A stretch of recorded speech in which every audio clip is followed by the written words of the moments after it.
Le rapport annuel de la Cour des comptes, 26 projets ou institutions épinglés cette année pour résultats insuffisants, dérives financières ou manque de transparence. Quelques perles dans ce nouveau millésime et notamment cet immeuble neuf mais resté vide en plein Paris pour cause de désaccords entre deux administrations. Zindine Boudaoud, Patrick Voigt, José Boulestex. Un immeuble parisien abandonné par le ministère des Finances. Le bâtiment devait revenir au ministère de la Culture avec l'accord de 3 premiers ministres successifs. Mais les Finances engagent des travaux juste pour retarder l'échéance. Finalement, l'immeuble sera vendu au plus mauvais moment. Résultat, 30 millions d'euros de manque à gagner pour l'État. C'est effectivement un manque, à la fois une divergence profonde de vue entre deux ministères et donc un manque de coordination.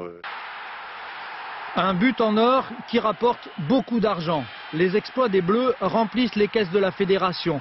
Et heureusement, pensent les magistrats de la Cour des comptes, qui épinglent la gestion de la maison football et ses petits arrangements. Exemple, l'architecte retenu pour la rénovation du siège de la fédération est le propre gendre d'un dirigeant.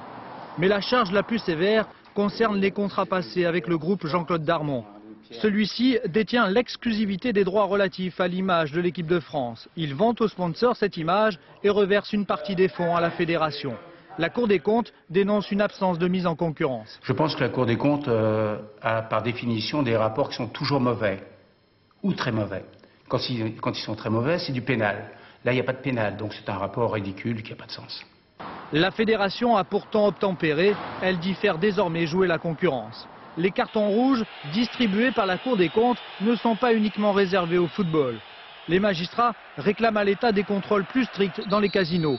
Le prélèvement des collectivités sur les jeux serait alors plus rentable. Carton rouge aussi au CNRS. La recherche scientifique serait trop archaïque.